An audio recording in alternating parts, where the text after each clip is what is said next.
Bom, tudo bem. Então, você pode começar.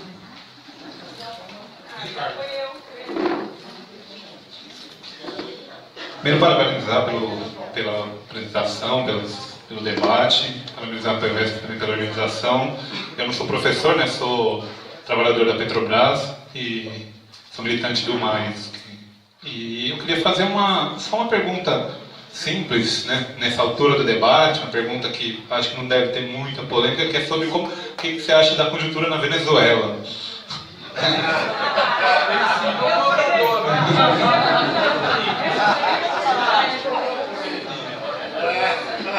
E a relação da Revolução Brasileira com a América Latina, que acho que o processo que a gente está vivendo aqui no Brasil tem vários paralelos, inclusive nos nossos vizinhos aqui, inclusive na própria Venezuela.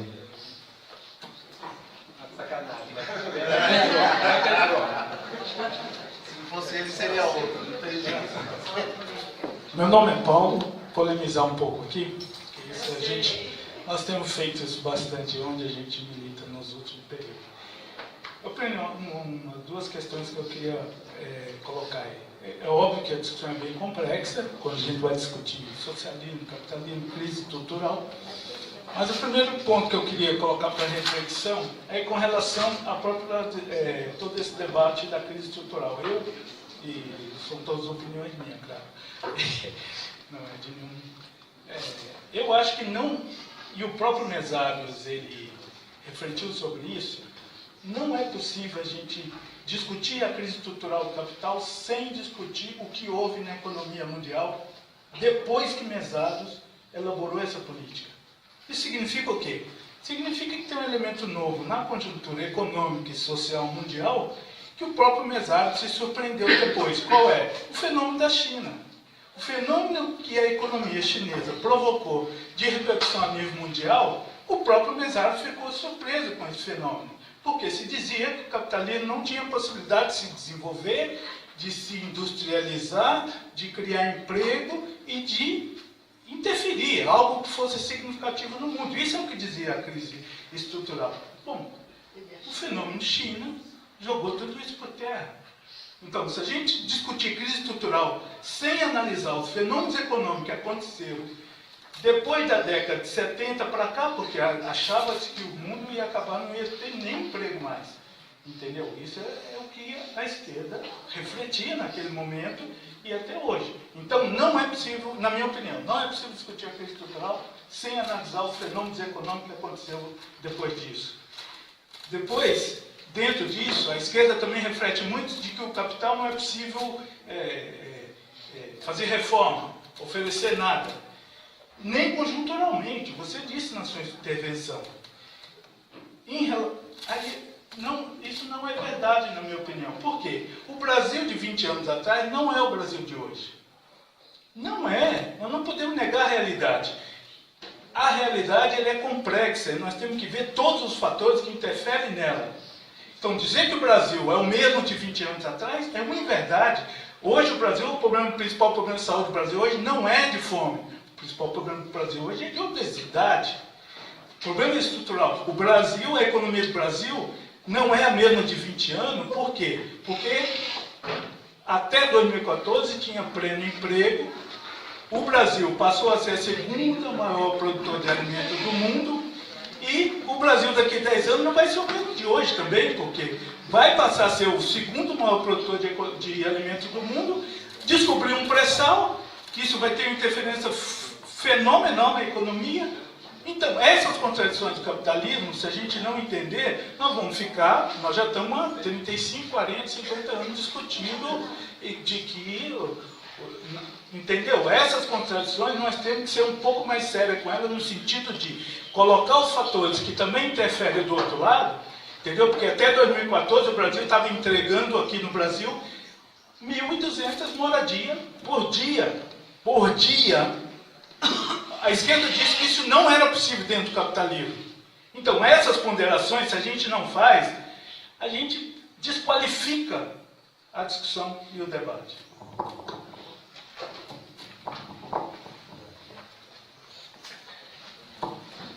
Boa tarde. aqui um pouquinho, né, no tema aí que o Plínio tocou, sobre aí o passado, né, de quando o PT inicia aí, né, como um partido que era um partido que poucos sabiam que era um partido já do que ele é hoje, né, o Lula lá, o Pelegão diplomado, né, e nesse sentido a gente vê que fomos enganados, de certa forma, me sinto enganada, né? Acho que muitos se sentem enganados nesse sentido de que você acreditou em algum momento que você pudesse estar tendo um partido de massa, um partido de base das classes, né? Dos trabalhadores. E nisso, você, no processo de desenvolvimento do PT, você vê toda a traição, né, que o PT fez com os trabalhadores, né, e que isso é bem claro, e que mesmo ele no período do governo, a gente era a quinta economia do mundo, e o que se lucrou, que os empresários lucraram no país, não chega a nada perto do que ele ofereceu para a classe trabalhadora, né. Então, e nisso não desenvolveu a questão da educação, de nada, o povo continuou ignorante, continuou sem conhecer e sem lutar. E nisso vem agora, né, o governo do Temer, né, que vem colocar aquilo tudo que o PT já tinha de proposta, a reforma da Previdência e todas as reformas, elas já vêm dadas. E aí vem junto um pacote de medidas, porque eu não acho que as coisas vêm assim, elas vêm, apareceram de repente, né? Eu acho que já vem um pacote de medidas, né? A questão da educação, ela é falha para que você possa dominar esses trabalhadores. A questão da reforma da Previdência vem junto com a terceirização, né? Então a questão da reforma do ensino médio, tudo vem junto num pacote, lógico, cada um na sua medida, na sua forma, mas todo num pacote de ataque à questão do trabalhador. E aí veio o agronegócio que vem há muito tempo, né? A televisão da Globo mesmo passa muito sobre o agronegócio, a importância do agronegócio no país.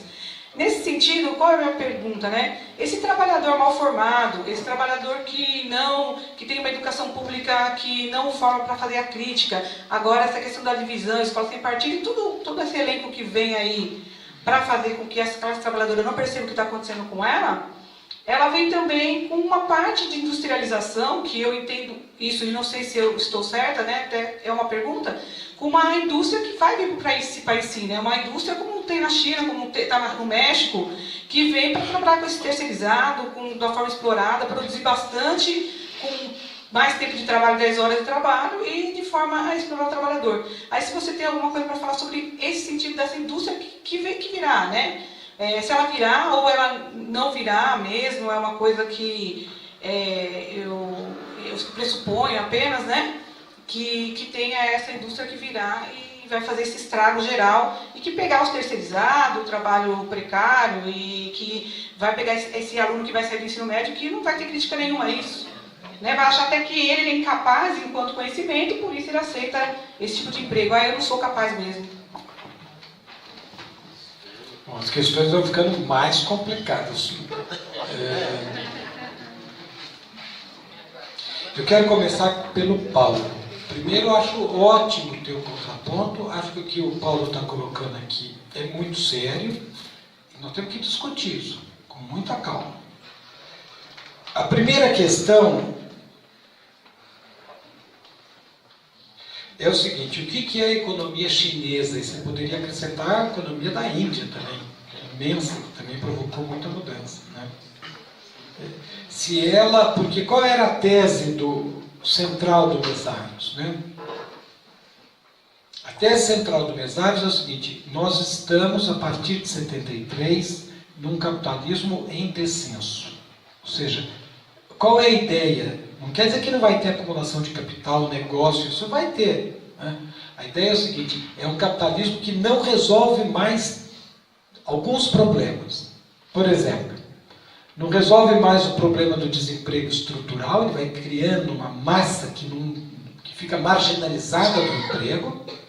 Eu acho que isso se verifica, né, em vários lugares, né, na Europa, Estados Unidos e tal. É o capitalismo que o Estado vai perdendo a capacidade de controle, eu acho que isso persiste.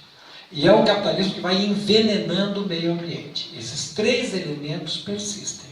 Né? Você diz, mas isto não quer dizer que não possa ter crescimento e que ele não possa se expandir. Então, eu acho que a incorporação da China e da Índia apenas catalisa o problema. Não acho que seja uma solução para o capitalismo. Acho que seja um problema para o capitalismo. O que é a economia chinesa? E a economia hindú também. Né? Elas não são economias autônomas. Né? Aqui no Brasil existia, eu me lembro que mesmo no debate lá no Instituto, muita gente dizia o seguinte, agora não vai ter mais deterioração dos termos de troca, porque a China é a locomotiva da economia mundial e tem que alimentar, e que então os preços das commodities agora só sobem, não caem. A China não é a locomotiva da economia mundial, é um vagão da economia americana. Você diz, não é um vagão qualquer, tremendo de um vagão. Né? E tem especificidades complexíssimas. E eu concordo com o Paulo que a gente tem que estudar mais. E eu também fico devendo estudar mais. Eu estudei alguma coisa da China, mas é até uma coisa que está no plano e que falta estudar. Né? Mas a economia chinesa não é uma solução. A economia chinesa, ao contrário, é parte do problema. E a crise vai bater na China, já bateu, e a China tem problemas trabalhistas imensos, contradições gigantescas. Né? Então, eu não sei se eu tenho, digamos, uma diferença. Evidentemente que aqui ninguém tem que acreditar que eu tenho mais razão, porque nós não pusemos as cartas na mesa, isso a gente tem que fazer. Organizar e fazer sistematicamente. De qualquer maneira, é sim um dado importante. Porque uma coisa é falar, é um capitalismo. O que está por trás dessa discussão? Está por trás do seguinte, é possível políticas keynesianas nesse capitalismo? Eu acho que não. Não tem nenhuma base, nem objetiva, nem subjetiva, para políticas keynesianas. Objetivas. Não há mais uma indústria ancorada nacionalmente. Nem a China. A indústria chinesa é parte de um sistema mundial. Não tem autonomia.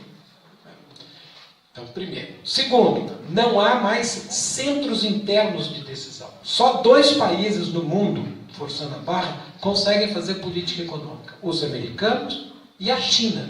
Sim. Mas a China de maneira defensiva e os americanos de maneira ofensiva, agressiva. Mas isto não permite. Bom, não há bases objetivas. Qual é a base objetiva? Vou pegar uma frase do Roosevelt, na posse do segundo mandato dele. Ele diz assim, no primeiro mandato nós freamos o grande negócio, que chama de big business. Agora nós vamos domá-lo. Que é a pretensão do keynesianismo. Não vou nem entrar se doma ou não doma. Agora vamos pensar o que aconteceu nesta crise nos Estados Unidos. Qual era a palavra de ordem? Too big to fail, too big to be restructured. Muito grande para quebrar, muito grande para ser reestruturado. Ou seja, nenhum grupo grande quebra e nenhum grupo grande vai ser dividido. Socorro! Então não vai ter política de atenuação da crise. Vai ter o que está tendo. Política neoliberal. Então eu não consigo ver realmente, acho que é acertado quando o Mesaros diz, não há mais, acabou a política keynesiana. Mas esse é um debate que a gente tem que ter muita certeza. Porque se eu estiver correto, é um cenário, mas evidentemente eu posso estar errado. Por isso é que é importante a diversidade, o debate, e quero elogiar este clima excelente da gente discutir. Né? De ter gente que fala, não concordo, não tem importância nenhuma.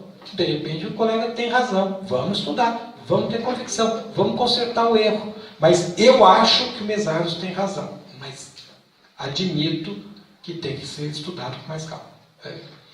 Em relação ao Brasil, eu tenho uma discordância estrutural.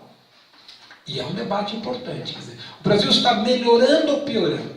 A gente tem que pensar o seguinte, quando a gente vê história, professores de história, nós temos que saber o seguinte, o sentido da história. Se a gente não souber o sentido da história, nós não ficamos perdidos. A pergunta aqui é o seguinte: o Brasil está melhorando ou piorando? Não quero discutir o seguinte: está melhorando, mas Plínio, é muito devagarzinho, nós queremos mais rápido.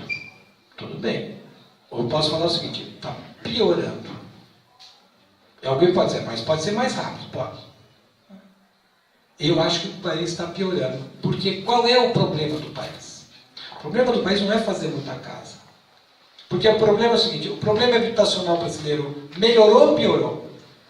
Piorou. Porque você fez casas, mas menos do que tinha que fazer.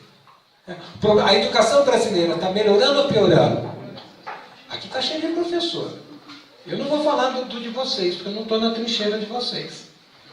Conheço milhares de professores de vocês, né, na rede, que aliás são lutadores incríveis, porque estão lá ali na trincheira. Eu vou falar da minha universidade, que é a frufru da frufru da frufru. Né? Tem dinheiro, e a gente acha que não tem, vocês comparam com o resto. A minha universidade piora a olho nu. É assim. Acho que a educação piora a olho nu. Eu me lembro de ver uma propagandinha do governo Lula, que eu até estava com a filha bem novinha, então tinha uma mocinha, e eu me lembro dela, mostrava assim, como ia melhorando os índices. Porque todos os índices de gente incorporada, tudo melhora. A educação piora, todos os índices melhoram. Eu tenho um amigo que foi contratado para fazer um desses indicadores do Alckmin. E a contrato já vinha assim: tem que dar que melhorou. Antes da pesquisa. Como? Tem que dar que melhorou? Então é o seguinte: não importa se piorou, tem que dar que melhorou. Eu acho que a educação pública está em frangalhos, destruída.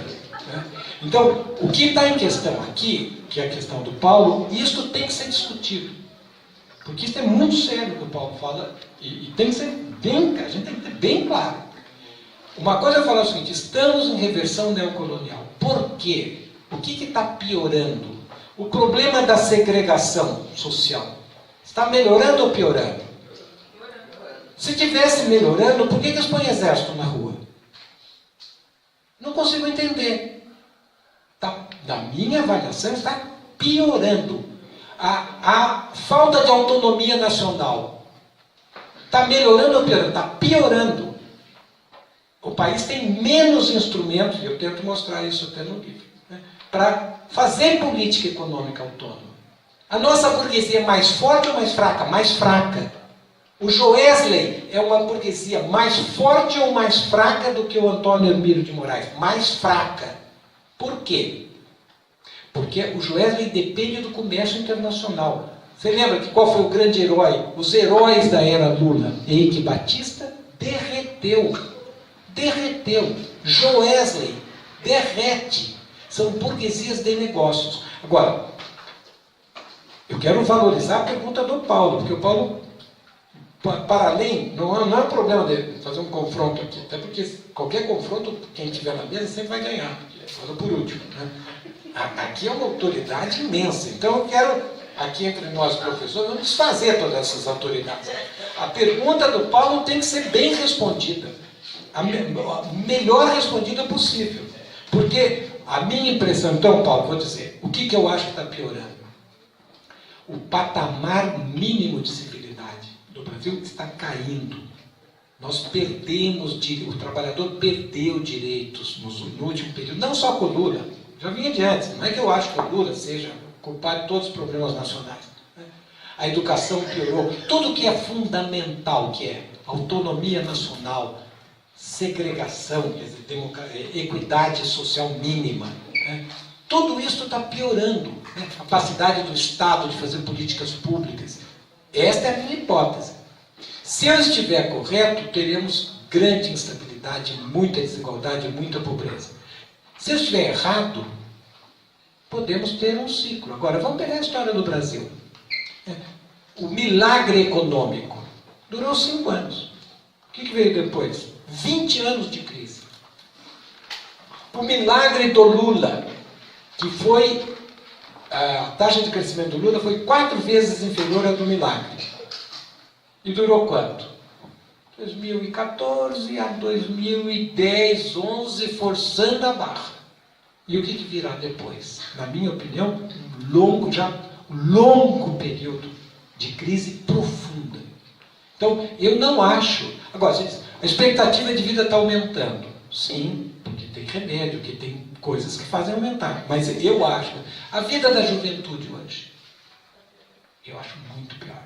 Né? E não acho que seja só um problema no Brasil, é mundial. Né? É muito mais duro, né? Educar filho. Converso com a minha mãe. Era muito mais fácil educar antes do que educar hoje. Porque o capitalismo vai solapando a autoridade do professor, da família, da mãe, do pai. Porque o que vale é o mercado. Mas, enfim, essa é uma discussão longa. Eu prezo muito a tua questão. Acho que tem que ser resolvida não no grito e na autoridade, tem que ser resolvido com coisa. E acho que dou uma resposta muito insuficiente para a China, para mim mesmo. É uma pauta que eu tenho que estudar mais. Mas acho que com um pouquinho que eu estudei, eu continuo ainda achando que existe sim uma crise estrutural. Mas enfim. Crise estrutural. Na Vanderleia, que é uma ótima pergunta, né?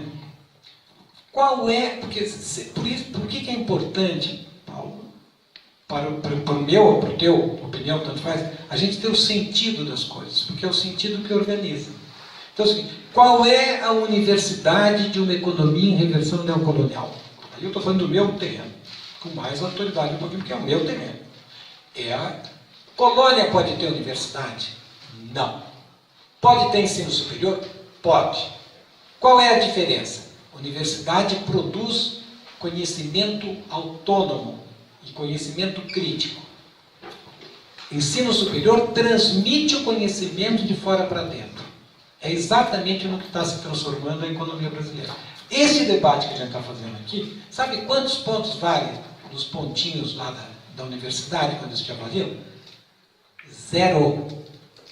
Por exemplo, eu fiquei muito contente de saber que o que eu escrevo é debatido. Eu não me importo se for questionado.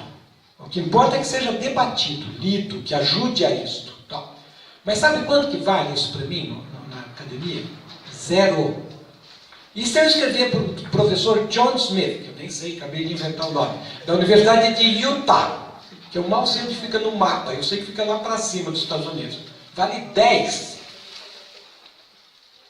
Isto é a universidade colonizada. Porque o que importa? Falar para vocês. Para nós, né? Para falar para o Brasil. Então, qual é o ensino de uma economia em reversão neocolonial?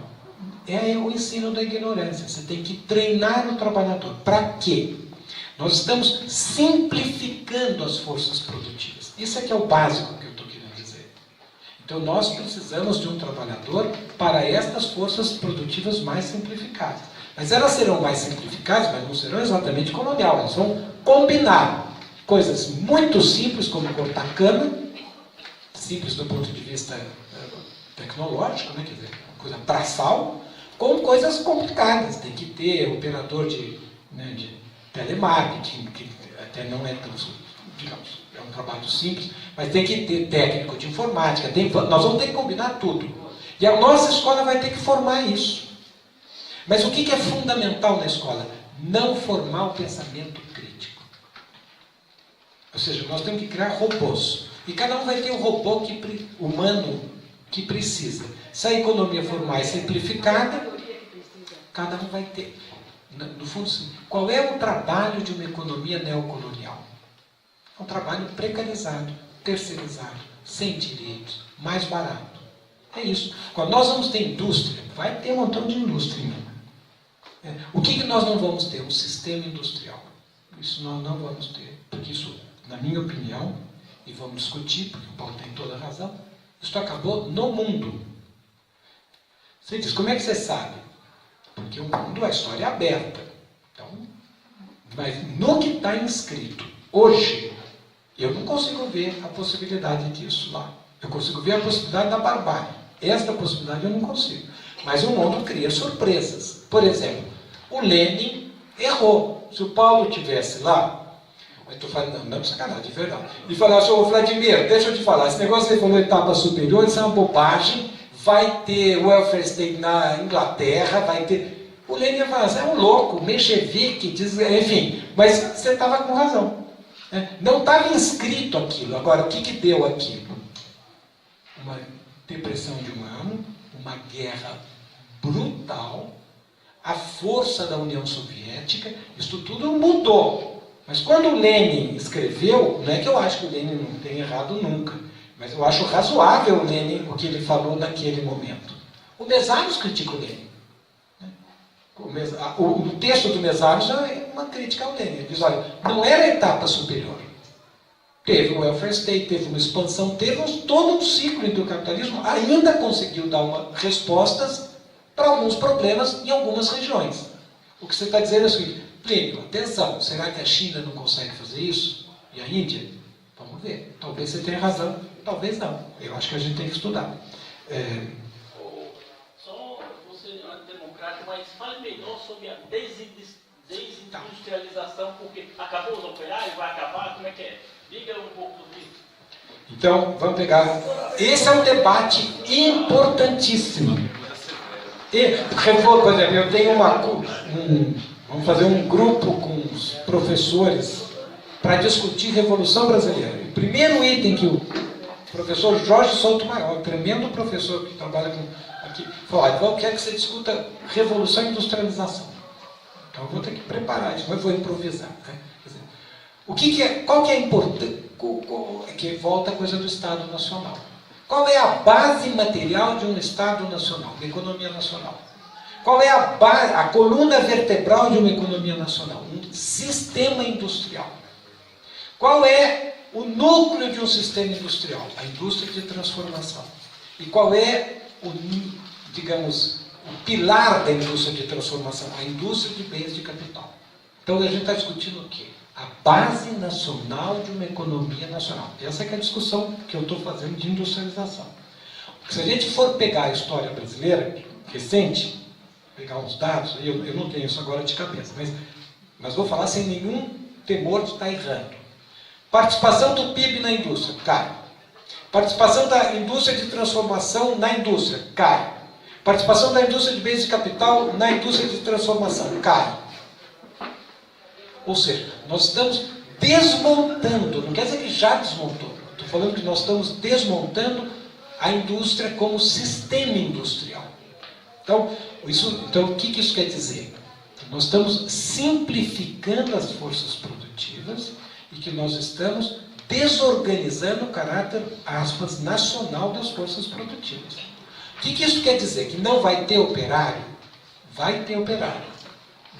Mas o operário vai ficar, vai ser, em termos relativos à força de trabalho, ele vai diminuir.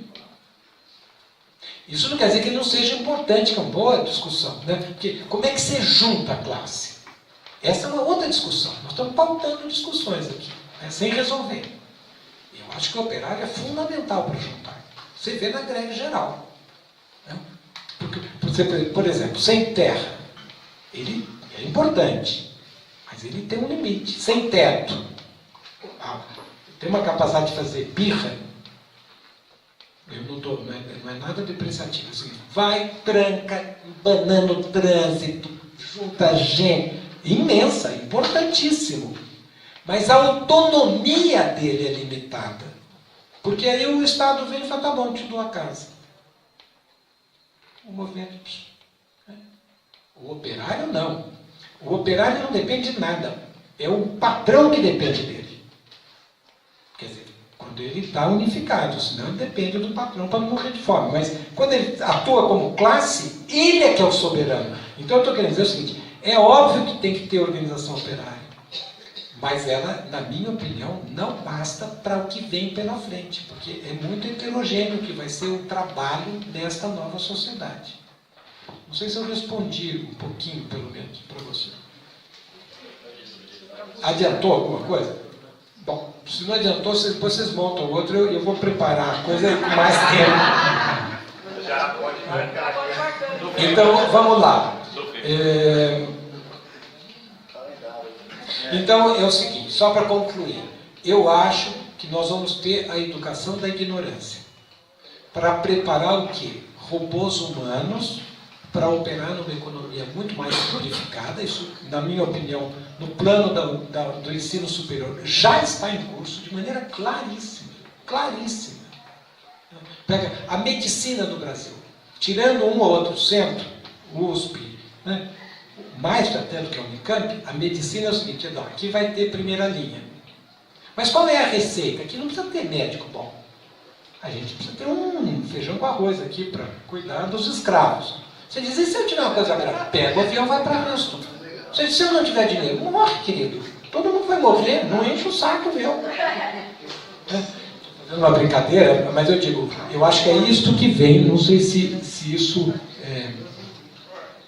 responde o que você estava perguntando. E com isso eu vou para a Venezuela, porque daí não tem tempo, eu não preciso falar da Venezuela. Seguinte, eu vou falar brevemente o que eu acho da Venezuela. Primeiro, nós temos que ter método para examinar as coisas. E o que é importante na hora de examinar as coisas? É entender a luta de classes. Depois tem a forma como essa luta de classes se expressa nas disputas políticas. Então eu quero dizer o seguinte, quando eu olho para a Venezuela, eu vejo o seguinte, há uma revolução em curso, que é uma revolução encroada. Qual é a revolução? Os de baixo, depois do Caracasso, perderam completamente a fé nas soluções por cima e foram para a rua. E criaram o Chávez. Não é o Chávez que cria a Revolução Bolivariana, é o contrário. A Revolução Bolivariana encontrou no Chávez um desaguador. O que é o governo Chávez? Maduro. É um governo que administra esta conjuntura revolucionária. Nem permite a contra-revolução, nem leva a revolução à frente. Neste processo, os interesses burgueses vão penetrando dentro do chavismo e vão assumindo posições. Então, primeiro ponto que eu quero dizer é o seguinte, o importante lá em examinar lá no fundo as correntes profundas, a luta de classe. Então, lá tem revolução contra revolução. Agora, a disputa concreta. Segunda coisa, por que a gente está discutindo a Venezuela? Porque a burguesia brasileira está discutindo a Venezuela. Porque a burguesia brasileira é muito sensível em relação à forma como vive o venezuelano. Ela é super preocupada com o venezuelano. Não é isso. Está discutindo a situação interna por tabela com a Venezuela. E usa a situação para fazer o quê? Veto à esquerda da ordem. Ou seja, é uma espécie de um setor mais radicalizado que faz um veto ao Lula. É isso que eles estão fazendo. É um veto à esquerda da ordem. O Lula é a esquerda da ordem, dentro da ordem. Não a esquerda nossa. A esquerda dentro da ordem. Então, é isso que a burguesia está fazendo. E nós aqui, onde é que nós... Então, a briga lá. Qual é a briga? Claro, do jeito que eu vejo, também estou devendo, porque é uma situação complicada. Mas eu acho o seguinte, a briga é um golpe para evitar outro golpe. É isso. É como se a Dilma fizesse o seguinte, para fazer uma analogia.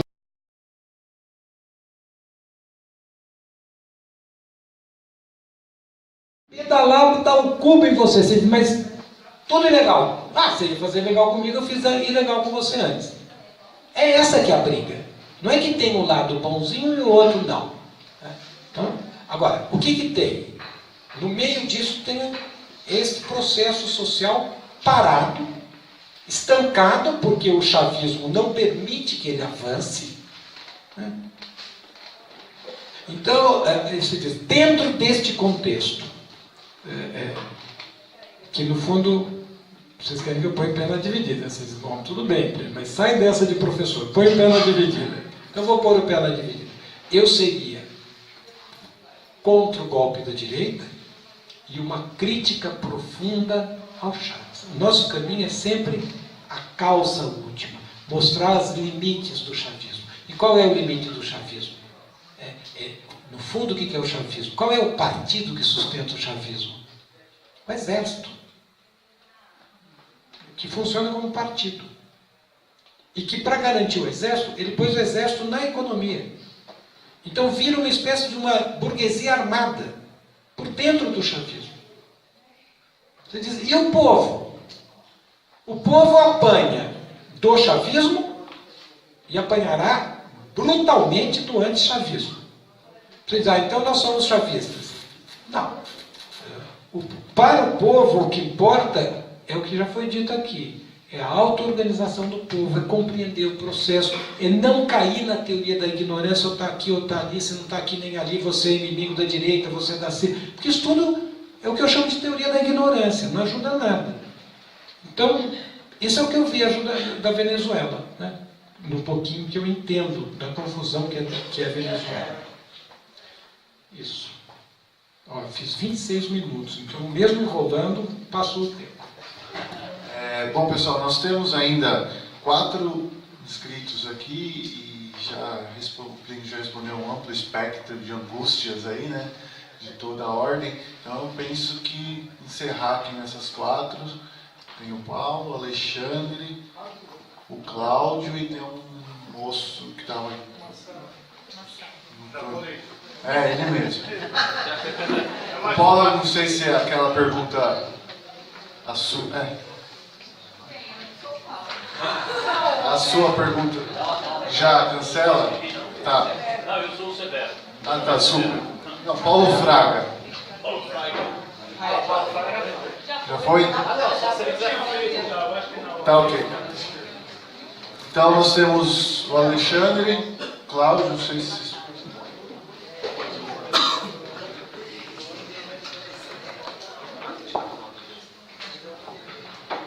Bom, agradecer a presença aí de todos os companheiros.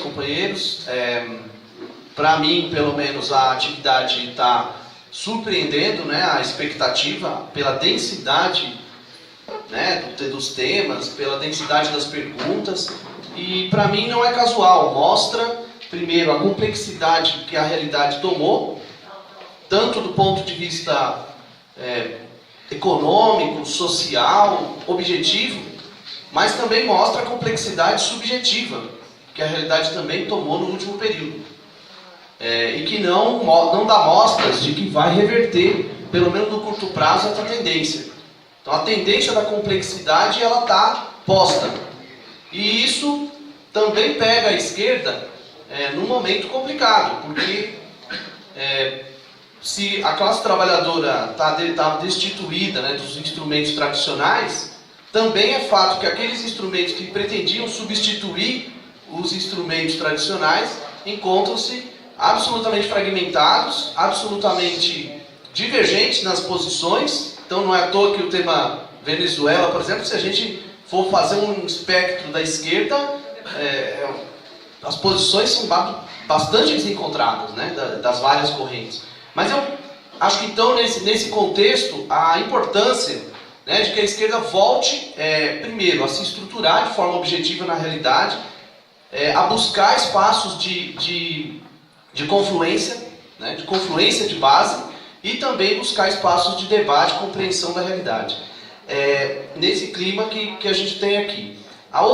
Mas a questão que eu queria colocar, na verdade, diz respeito à questão da crise de alternativas socialistas, que se demonstrou e se demonstra muito mais profunda do que até mesmo aquelas correntes que a incorporaram como conceito, né? Ela se demonstrou uma crise que não se remete simplesmente à crise de direção, não se remete simplesmente à crise programática, não se remete simplesmente à crise política ou mesmo ideológica.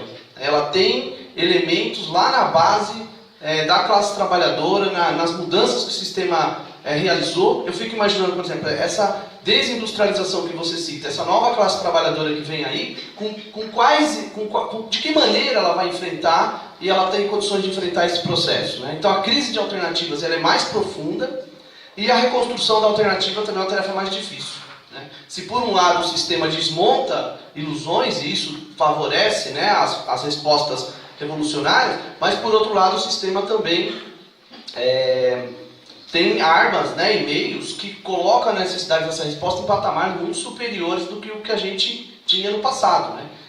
Então, minha pergunta vai no sentido de como a gente reconstruir esses elementos. E aí eu queria chamar a reflexão em cima de dois aspectos. Né? Tanto o aspecto das lutas concretas, imediatas, a crítica, como você disse, mas onde ficaria também os elementos de construção de contrapoderes, né? De construção de poderes de base, formas de organização próprias da classe trabalhadora em outros aspectos que não apenas os imediatos, a questão cultural, a questão da própria produção, né, de elementos de produção próprios, vamos dizer, buscando se colocar por fora do comércio, do capital de forma direta. Então, esses elementos de contraposição, como que eles podem surgir, ou se já estão surgindo, para justamente dar origem a uma alternativa real e não apenas de ideias.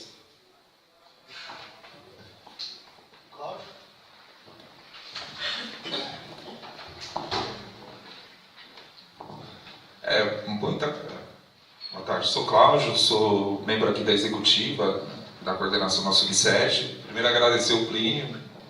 O Bruno foi muito feliz no que disse, que de fato, né, você nos influencia muito com a sua produção teórica, né, com seus estudos, na nossa intervenção na categoria, fora dela também, nesse diálogo com os pares, com os alunos.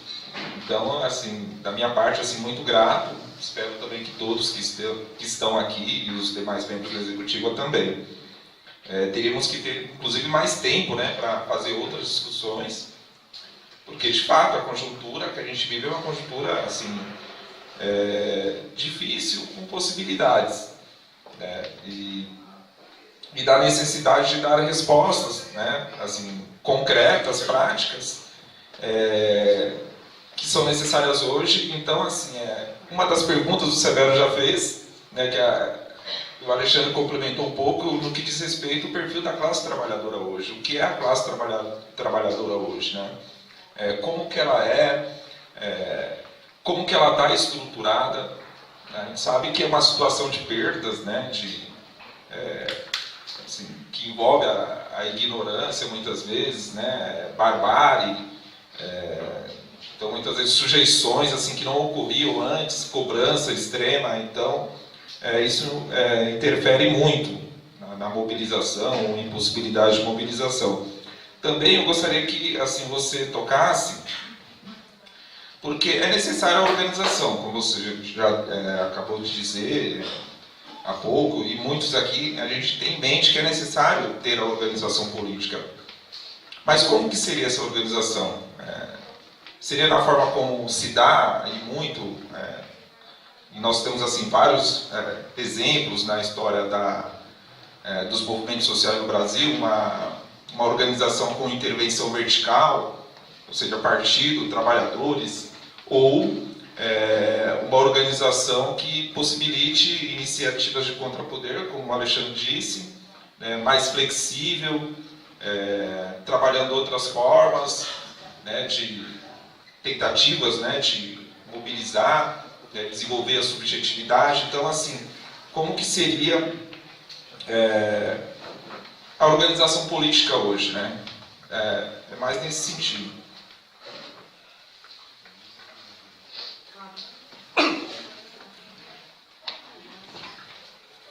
Bem, quero levantar duas questões que, de certa forma, se reduzem a uma. É a questão da democracia.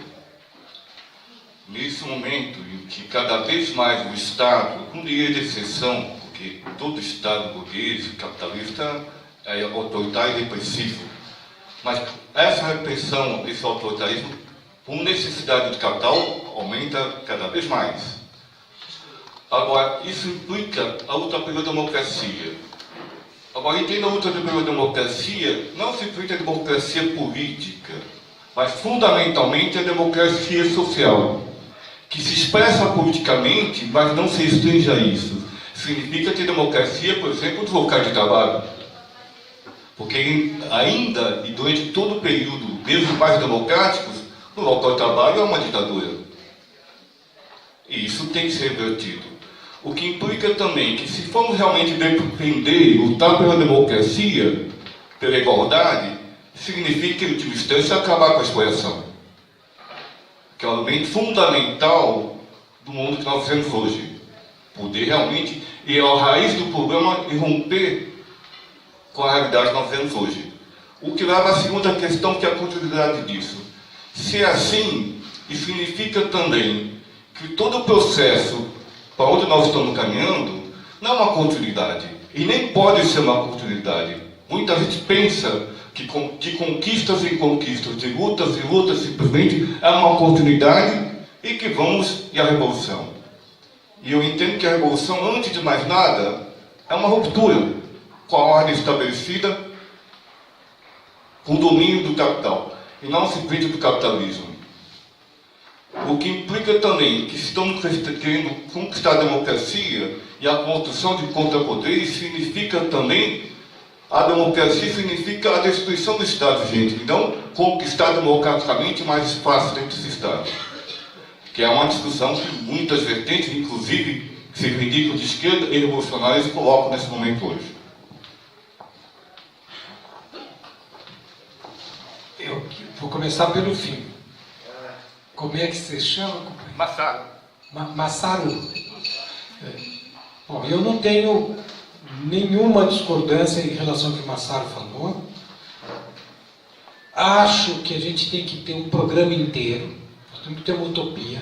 Qual é a utopia do comunismo? É a igualdade substantiva.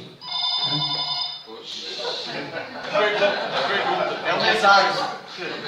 Está resolvido. Bom,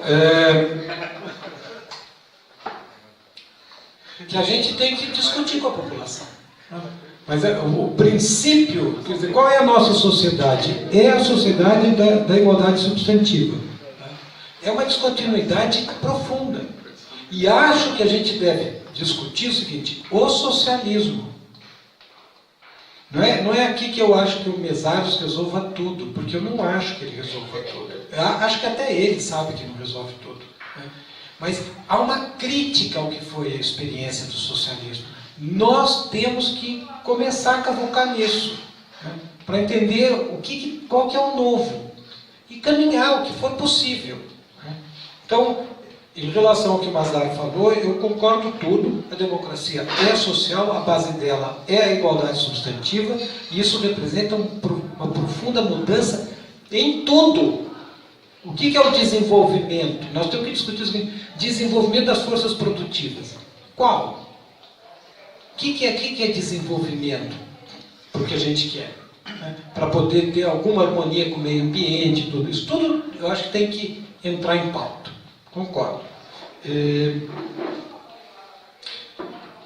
Cláudio, primeiro, cadê o Cláudio? Primeiro sou eu que agradeço. É isso que a gente tem que fazer. Esse é o nosso trabalho, essa é a conversa que a gente tem que fazer. E é uma conversa permanente, que a gente tem que fazer, reproduzir e transformar isso numa cultura, né? Para a gente poder ter convicção e encontrar o caminho complicado. Né? O que é o perfil da classe? O Florestan Fernandes discute o seguinte: o que é o Brasil?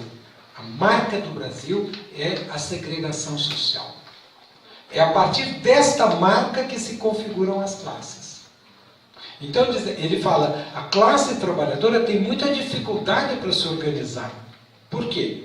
Porque é um abismo. Né? O Florestan fala assim, existem os condenados do sistema, que são aqueles que vivem no capitalismo e não têm acesso a nenhum de seus benefícios, e existem os semi-condenados, que é no fundo o trabalhador, o operário. Né? Então ele diz, há uma fratura dentro da classe de baixo, né? Vamos pôr nos termos dele, das classes trabalhadoras subalternas, né? Que cria um abismo entre o peão né? Vamos pegar o peão aqui do ABC. Esse é o frufru do peão. Né? E o trabalhador rural do Nordeste. São dois mundos. Então, esta discussão tem que ser feita com cuidado. Tá? Porque o que acontece? No Brasil, quando o cara passa a ser peão, trabalhador metalúrgico aqui em São Bernardo, é como se ele estivesse ganhando no bingo. Né? É como se ele estivesse ganhando na loto. Ele fala, pô, agora eu tenho direito, eu tenho férias, eu tenho um sindicato, eu tenho... É outra coisa. Então, enquanto o capitalismo brasileiro tinha este movimento ascendente, isso é Florestan Fernandes. Ele diz o seguinte, todas as energias do trabalhador, nesses contextos, ele está dizendo, existe muita dificuldade de você formar consciência de classe. Porque o cara não vai apostar na classe, ele vai apostar na saída individual. Se eu der o pulo, eu estou bem. E enquanto houver crescimento e expansão do emprego, ele diz, as pessoas canalizam a energia para subir na vida. E ficam desesperados para não cair de vida. Porque se cair é um inferno. Né? Se o operário está mal, você imagina o que não é operário. Né? Tem aquela expressão brasileira, tirar o pé do barro. Não sei se vocês já ouviram falar, eu sou mais antigo. O que é tirar o pé do barro? Sai da zona rural e vai para a cidade. Aí está no pé do barro. Né? Aí sai da favela e vai para um lugar que tem esgoto. Bom, a vida dele mudou completamente. Então, diz o Florestan, enquanto isso existir, a ideologia do crescimento como solução para os problemas do Brasil, o Lula, mas toda a burguesia brasileira, mas quando crescer resolve tudo. Então, ele diz, é um poder muito forte de atração que solapa a construção da classe. Acho que a história recente brasileira mostra a força disso. Agora, se você tiver um capitalismo onde este abismo está aumentando e onde não há classificação, as pessoas não estão tirando o pé no barro, por assim dizer, as pessoas estão pondo o pé no barro. Bom, é uma outra classe, outro grau de conflito. E nós vamos ter que pensar, porque a tua pergunta é o seguinte, como é que organiza isso? Não sei. Porque não adianta eu fingir que sei. Porque você diz, se eu fingir que sei, sai, pô, o cara sabe tudo. Não sei. Temos que saber. Por exemplo, como é que organiza esta juventude negra que está sendo atacada sistematicamente na periferia? É esse que é o trabalho coletivo. Eu não sei. A Marisa falou para mim, como é que vai? Não sei. Vamos discutir, vamos ver, vamos tatear, vamos vir para cá, vamos vir para lá. Né? Mas é isso que a gente tem que... Então eu não sei. Eu sei o seguinte, algumas coisas a gente sabe. A organização, ela tem que ter disciplina. Ela, na minha opinião, o processo não vai ser linear e contínuo. O processo vai ser descontínuo. A classe vai aparecer, mas ela vai dar um momento de explosão que abre brecha e fecha. Nós temos que saber intervir aqui, conversar bem. Não só ali na hora, antes, durante e depois. Que a gente tem que superar as hierarquias que depois se transformam em dominação, eu concordo totalmente. Mas como é que a gente supera a hierarquia, mas mantém disciplina? Não sei, mas acho que a gente tem que discutir. É assim que discute. Concreto. Vamos fazer. Agora, só para terminar com a organização. Então, eu vou falar o que eu sei. O que eu tenho convicção. Né? Qual é o meu partido? Estou fundando, estou fazendo em primeira mão, um novo partido. Que chama NOIS. Nova Organização Internacional Socialista. Eu tenho que me diferenciar. Que é o quê? Que é nós, a gente dialoga com os corintianos. Mas agora, eu nem sou corintiano, mas na luta política a gente faz concessão. Não, não é isso. Eu sou do partido da aglutinação da esquerda. Isso eu acho que a gente precisa fazer. Aglutinar quem? Todos aqueles que estiverem lutando pela mudança, pela ruptura, pela descontinuidade.